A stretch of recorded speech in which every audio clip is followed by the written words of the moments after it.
नमस्कार दोस्तों, आप देख रहे हैं टॉपर स्टॉक। और टॉपर स्टॉक सीरीज के आज के इस एपिसोड में हमारे साथ हैं मिस नेहा भारती।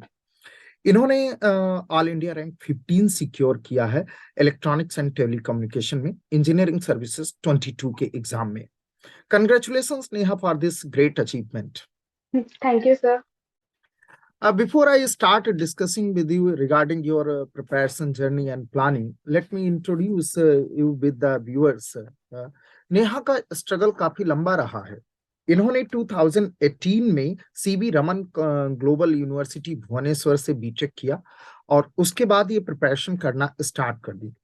इन्होंने मुझे बताया कि इंजीनियरिंग सर्विसेज 2019 में प्रीलिम्स भी क्वालिफाई नहीं हुआ, 20 में मेंस क्वालिफाई नहीं हुआ, प्रीलिम्स हुआ लेकिन मेंस नहीं। गुड, इंप्रूवमेंट ही हो रहा है।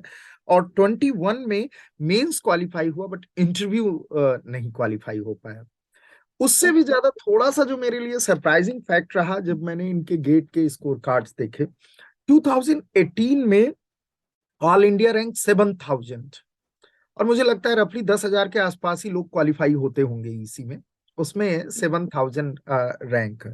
Then big improvement in 19 see secure 3000, फिर 20 में 625, एंड 21 में थोड़ा सा रैंक फिर से स्लिप हुई 720, एंड देन फाइनली गेट 22 में 163। सो 22 आपके लिए बड़ा अच्छा ईयर रहा, गेट में भी बहुत अच्छी रैंक, और इंजीनियरिंग सर्विसेज में तो आप एकदम स्टार ही बन गए हैं, ऑल इंडिया रैंक 15 आई। मैं Yes, sir. इस बात से डिस्कशन शुरू करना चाहता हूं कि 7000 रैंक से और ऑल इंडिया रैंक 15 तक के इस जर्नी में आपने शुरुआत कैसे की और कैसे खुद को समझाया कि आप अचीव कर सकते हैं? क्योंकि ज्यादातर जब इस तरह का रिजल्ट हो जाता है कि 7000 रैंक, 8000 रैंक, तो अगल बगल के लोग कहना स्टार्ट कर देते हैं कि अरे नहीं, आईएएस तो बहुत बड़ी चीज है, आपसे नहीं हो पाएगा। आपसे भी लोगों ने कहा होगा, कैसे टैकल किया इन चीजों को? यस सर, बात तो सच है। बोलते हैं सब कोई, बोलने वाले बहुत कुछ बोलते हैं सर, हम्म। बट मुझे लास्ट से ये लगा जो भी है सिलेबस है, हम्म। सिर्फ सिलेबस है। और क्वेश्चन सॉल्व करना है, आंसर राइट हुआ, क्वालिफाइड, इतने ही का गुड। डिफरेंस है। और गुड। सॉल्व हुआ मतलब आपने पढ़ा, मतलब बिल्कुल। जो भी है आपके एक्शन, आप क्या कर रहे हैं, आउटपुट वही है, कोई पहाड़ नहीं है, कुछ भी नहीं है। जी। जो करते हैं इंसान ही करते हैं, हम जैसे ही करते हैं। तो जी। जी। जब तक नहीं हो पा रहा था, ऐसे सिचुएशन आए थे मेरे लाइफ में, मुझे लग रहा था कि शायद मतलब 2018 में जब मैंने मेडी से ज्वाइन किया था, जून वाले बैच में, मेरा लास्ट बैच था। दिसंबर तक क्लासेस चली थी और मुश्किल से मुझे 10 दिन का टाइम मिला था सेल्फ स्टडी के लिए, और 19th का प्रीलिम्स था। सर हम्म। मैं ऐसी लड़की थी कि मतलब बहुत लोग बोलते थे फर्स्ट अटेम्प्ट में डिफिकल्ट होता है, डिफिकल्ट होता है। हम्म। लेकिन मुझे लगता था सर कि कौन करता है, कोई ना कोई तो करता होगा ना फर्स्ट बिल्कुल। अटेम्प्ट में भी। वो मैं क्यों नहीं हो सकती, मेरे में क्या कमी है, बिल्कुल। मतलब मैं मेहनत करने से डरती नहीं हूँ। मैं मोटिवेटेड हूँ, मैं पूरी जान लगाने को रेडी हूँ, फिर क्यों नहीं होगा फर्स्ट अटेम्प्ट में।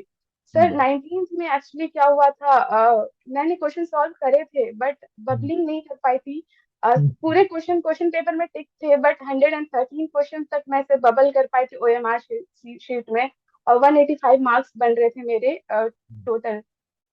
वाह, 206 85 तो समथिंग। बहुत ज्यादा अच्छे मार्क्स होते हैं।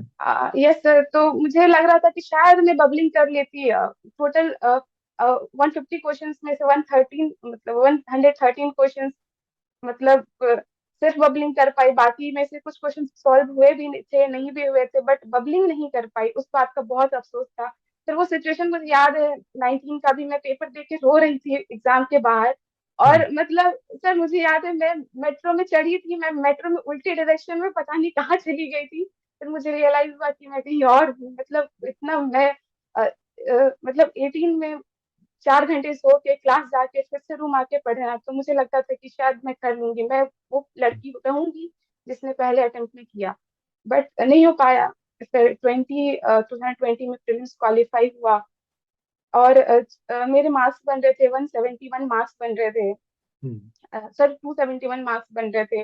हम्म, और दोनों पेपर मिला के। और मैंने 2018 के टॉपर के मार्क्स देखे थे, वो 265 मार्क्स था उनका, मैंने वो टारगेट किया था। हम्म, उनका शशांक शेखर नाम था सर, वो हम्म, हमारे क्लासरूम में आए थे, आप ही लेके आए थे हम्म, सर उन्हें। उनका मैंने पूरा देखा कि प्रीलिम्स में कितना था, मेंस में कितना था। मैं टॉपर्स के मार्क्स देखती थी और टारगेट करती थी कि हम्म, बहुत 100% क्वेश्चंस नहीं करने होते हैं। हम्म, हर किसी को हर चीज नहीं आता है, मुझे भी हर चीज नहीं आता है, लेकिन हम्म, कहीं तो मेरी कमी रही होगी।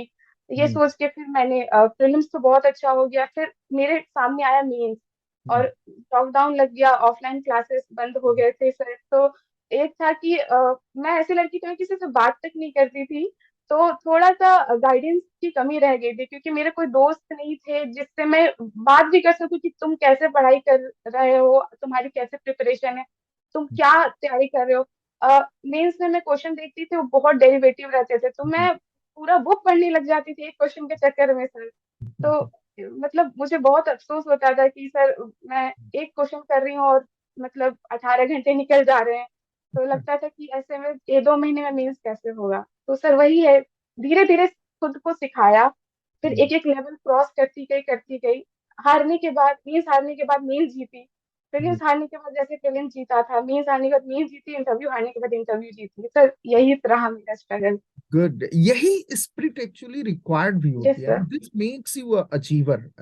क्योंकि यस सर। अगर आप एक बार कोई टारगेट करते हैं और किसी भी कारण से अगर नहीं अचीव कर पाते हैं और आपने वहीं गिव अप कर दिया, तो फिर खत्म सब कुछ, उसके आगे तो कुछ। Yes sir. और देखिए, जो आपने बताया ये बबलिंग वाला इशू, ये बड़ी छोटी सी बात लगेगी लोगों को, कई लोगों को लेम सर। एक्सक्यूज भी लगेगा। लेकिन यस सर। ऐसी गलतियां मैं स्टूडेंट्स के बीच में रहता हूँ, थाउजेंड्स ऑफ स्टूडेंट को हम लोग हर साल पढ़ाते हैं, और मैं देखता हूँ कि ये कुछ कॉमन मिस्टेक्स हैं एक्चुअली कि स्टूडेंट से होती हैं, कि वो because of pressure of exam या टाइम मैनेजमेंट एग्जाम में नहीं कर पाते हैं। तो ऐसे जो भी नए लोग एग्जाम देने जा रहे हैं, जो यंग एस्पिरेंट्स हैं, उनको ये ध्यान रखना चाहिए कि भाई बबलिंग भी आप एकदम लास्ट के लिए मत छोड़ करके रखिए, यस फेजेस में कर करके रखिए। कि आप एक अपने लिए टारगेट बना दीजिए कि 50% पेपर सॉल्व किया तो बबलिंग कर लेंगे। या जैसे मैं एक सजेशन देता हूँ हमेशा कि 2 पेज आप जब कर लें, 10 क्वेश्चन 20 क्वेश्चन आपके पास हो जाए, तो उनको बबल करके देन अगले पेज पर आप जाइए। अदरवाइज अब ऐसी गलतियां जो होती हैं, इसमें खुद को माफ करना भी बड़ा मुश्किल होता है कि मुझे आता सब कुछ था यस और सर। फिर भी नहीं हो पाया। कॉन्फिडेंस बहुत डाउन गया होगा इस घटना के बाद। सर बहुत कैसे? डाउन गया था, ऐसा लग रहा था कि मैं कितना भी पढ़ लूं, ये सिली मिस्टेक अगर मैंने कर दिया एग्जाम में, तो फिर हम्म, मेरी सारी मेहनत बर्बाद है हो जाएगी सर, तो ऐसा कैसे फील हो रहा समझाया था। खुद को कैसे समझाया, किस तरह से खुद को मोटिवेट किया? सर ऐसा लगा कि अ, मैं टेस्ट सीरीज देती थी, ऑफलाइन टेस्ट सीरीज देती थी।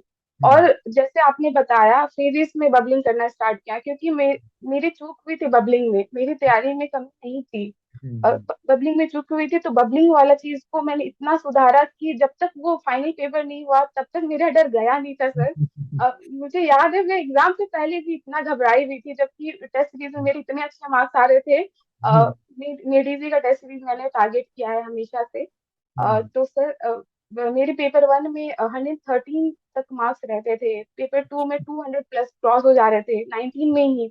बट फिर भी मैं वो लड़की थी जो सबसे ज्यादा डर रही थी अपने दोस्तों के बीच में, क्योंकि मुझे लग रहा था शायद बबलिंग वाली मिस्टेक दोबारा हो सकती है सर। बट जब वो हो गया और 271 मैंने कैलकुलेट किया मेरी के सॉल्यूशन से, लगा नहीं हो गया, अब इस बार हो गया।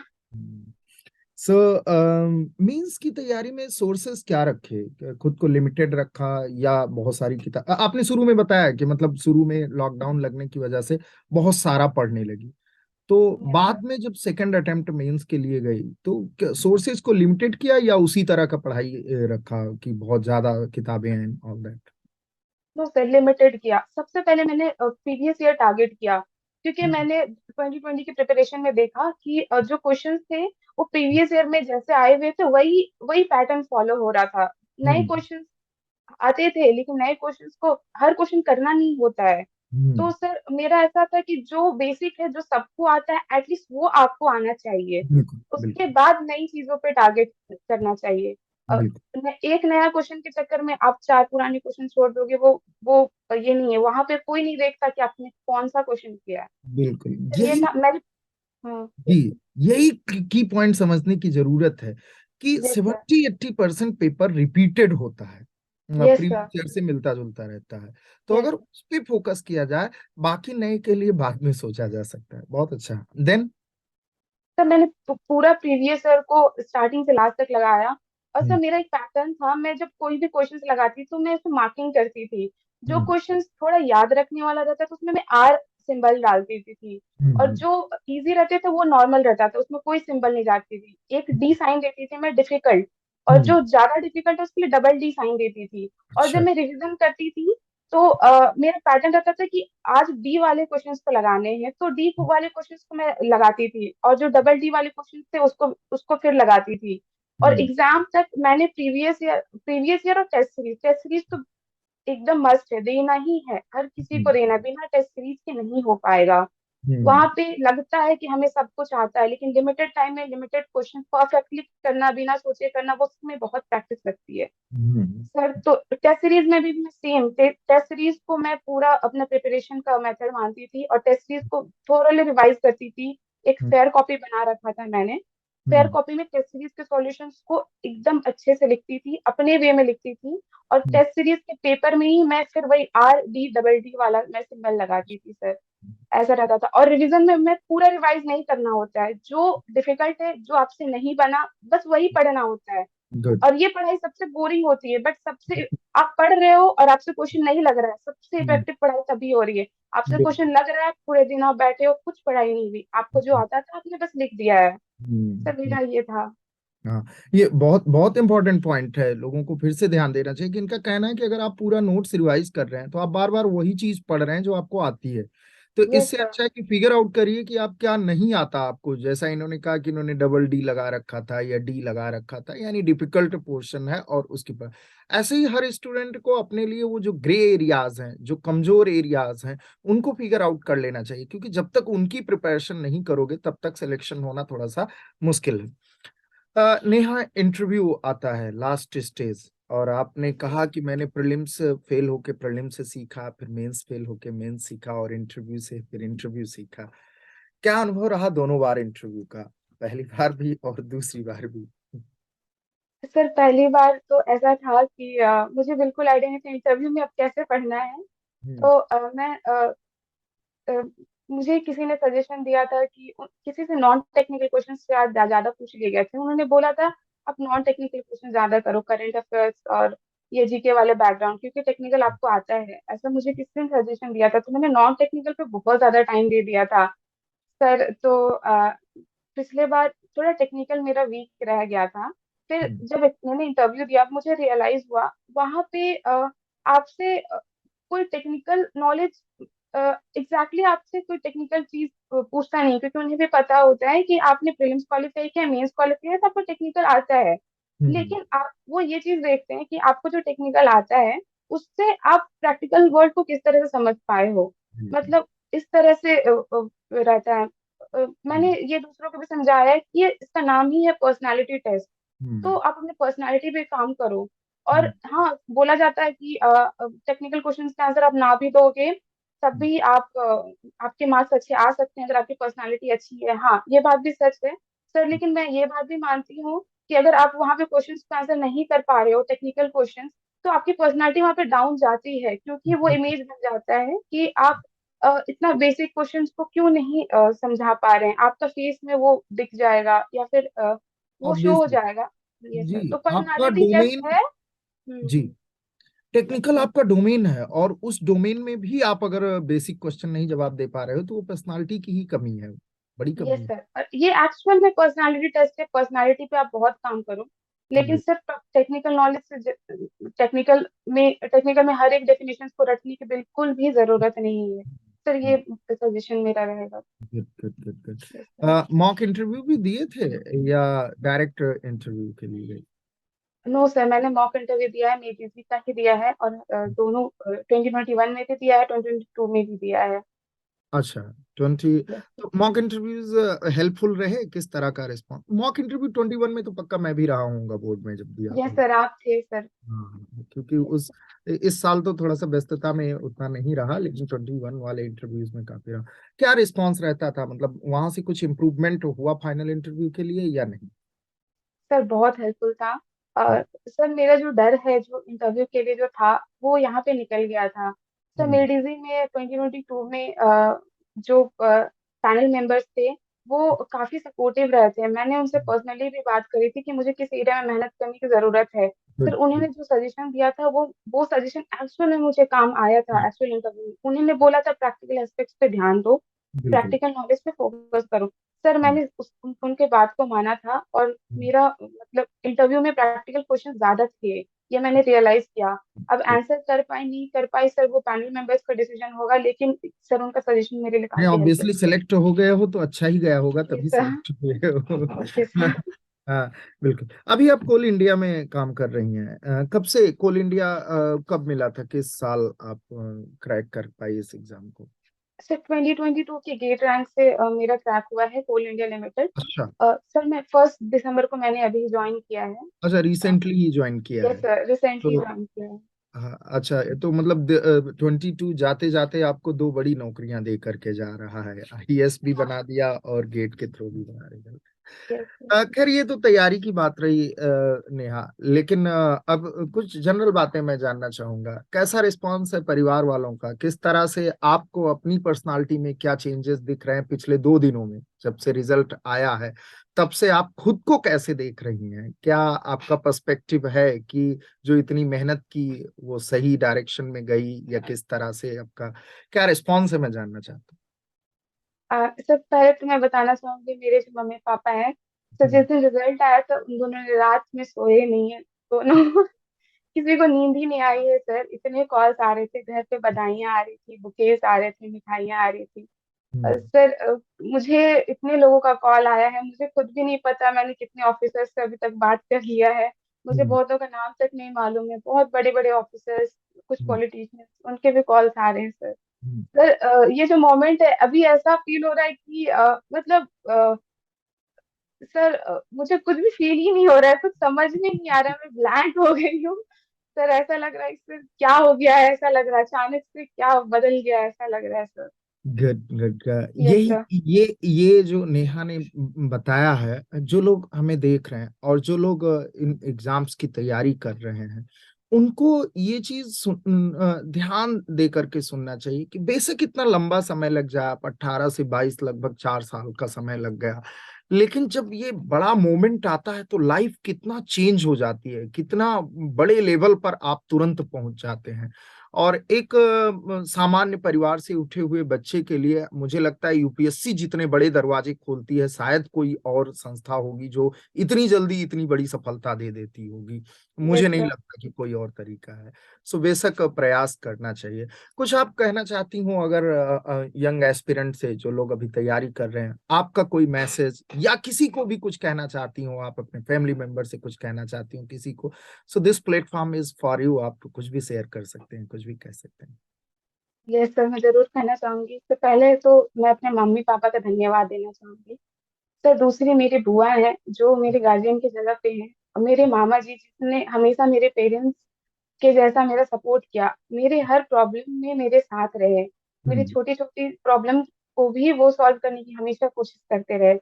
मेरे चाचा जो सर मेंस के टाइम पे यहाँ पे लॉकडाउन लग गया था, लॉकडाउन में मैं यहाँ रह गई थी, यहाँ से जाने के बाद हम्म। उन्होंने मुझे अपने घर पे रखा था। उन्हें लगा कि एक पूरा पर्सनल रूम मिल जाएगा तो मैं ज्यादा अच्छे प्रिपेयर कर पाऊंगी। पूरा एक रूम उन्होंने अपने घर पे मुझे दे दिया कि तुम अब पढ़ाई करो। और सर वो खुद तक अपना फोन यूज नहीं करते थे घर पे, ताकि मुझे डिस्टरबेंस ना हो। सर हम्म। तुम्हें उनका नाम भरत महतो है, तो मेरे पापा का नाम लक्ष्मण महतो है, दोनों का बहुत साथ रहा। हम्म। अ, मामा जी, उनका भी बहुत, उनका नाम प्रयाग महतो है, उनका भी बहुत साथ रहा। मेरी बुआ जो मेरे हर स्ट्रगल में, मैं रोई हूँ तो वो रोई है, मैं हंसी हूँ तो वो हंसी है। आज सबसे ज्यादा खुश अगर होंगी तो वो होंगी, और मेरी दादी जो स्वर्गवास हो गई उनसे। और सर मेरे जो दोस्त, मैं लकी हूँ ऐसे दोस्त पाकर, जो लाडू सराय में भी बहुत सारे नेगेटिविटीज थे सर, बहुत सारे सिचुएशंस का मुझे सामना करना पड़ा था, बिल्कुल। और वो सब मेरे साथ रहे हमेशा। मुझे कभी नहीं लगा मैं परिवार से दूर हूँ। वहां भी मेरे मामा मामी है जो मेरे पेरेंट्स के जैसा मेरा ख्याल रखे, उनसे भी मैं बहुत धन्यवाद कहना चाहूंगी। और सर मेरे ऑनर जो थे पीजे के, उनका नाम धनराज सीजवाल है, उनका तो मैं तहे दिल से शुक्रिया अदा करना चाहूंगी। उन्होंने मुझे अपनी बहन माना और बहन के जैसा रखा। इंटरव्यू वाले दिन वो, उनकी वाइफ, दोनों सर मेरी साड़ी रेडी कर रहे थे एक दिन पहले। साड़ी सूट, मेरे से ज्यादा खुश वो थे। मेरा जब मेंस का रिजल्ट आया, मैं क्वालिफाइड हूँ, उन्होंने अपनी तरफ से पूरे लाडू सराय में मिठाई बांटी है। जितनी खुशी मुझे नहीं थी, उनसे ज्यादा उन्हें खुशी थी सर। तो मेरे लाइफ में बहुत लोगों का बहुत बड़ा रोल रहा है। मैं बहुत किस्मत वाली हूँ कि ऐसे लोग मेरी जिंदगी में आए। सब मेरे रूममेट, सबका बहुत साथ रहा है सर। सबको मैं बहुत बहुत धन्यवाद देना चाहूंगी। मैं किसी का आभार कभी चुका नहीं पाऊंगी, और बस इतना उनके लिए जो मैं कर सकती हूँ। ये सुन करके ऐसा ये इतने इमोशनल क्षण होते हैं लाइफ में कि यस जब सर। 4-5 साल स्ट्रगल कर रहे होते हैं उस जर्नी में, जिसने भी सपोर्ट दिया होता है, नो डाउट पूरी लाइफ टाइम उसके लिए हम एक तरह से उसका ग्रेटिट्यूड लाइफ भर के लिए रहता है, और वो आपके इन वर्ड्स से हम लोग देख सकते हैं। और इससे जिन घरों में बच्चे तैयारी कर रहे हैं उन घर के लोगों को भी ये चीज सीखने लायक है कि एक बच्चा अकेले तैयारी नहीं करता, बल्कि उसके साथ पूरे परिवार को संघर्ष करना पड़ता है, पूरा परिवार उसके साथ लगता है, तब कहीं जाकर के इतनी बड़ी सफलता मिलती है। ये छोटी सफलता नहीं है, ये बहुत बड़ी सफलता है। हम सभी जानते हैं कि यूपीएससी के इन प्रतिष्ठित परीक्षाओं को पास करना अपने आप में कितना बड़ा अचीवमेंट है, और उसके लिए पूरे परिवार को उस बच्चे के साथ में लगना पड़ेगा, सबको अपना अपना पार्ट बखूबी अदा करना पड़ेगा, तभी जा करके सफलता मिलेगी। बहुत अच्छा लगा नेहा। जनरली सफलता के क्षणों में कई बार लोग खुद को ही सारा श्रेय दे रहे होते हैं, या वो भूल गए होते हैं कि पीछे कितने लोगों ने उनके साथ संघर्ष किया, लेकिन आपको सभी याद आ रहे हैं और आप सभी को के प्रति अपना ग्रेटिट्यूड शो कर रही हैं। So it shows that how pure और हार्ड पर्सनालिटी यू आर। ऐसे ही बनी रहिएगा, आप एक बहुत बेहतरीन ऑफिसर के तौर पर निकल करके आएंगी, और देश को ऐसे ऑफिसर और ऐसे होनहार और नेक दिल इंसान की जरूरत है। तो एक अच्छा ऑफिसर बन करके इस देश की सर्विस करिए। And again I would like to congratulate you and your entire family and everyone जिन्होंने आपके संघर्ष में आपका साथ दिया है, वो सभी बधाई के पात्र हैं, और वो सभी मिल करके, आप सभी मिल करके एक अच्छे से इस बड़े मोमेंट को सेलिब्रेट करिए। So congratulations again dear. Thank you sir, thank you so much sir.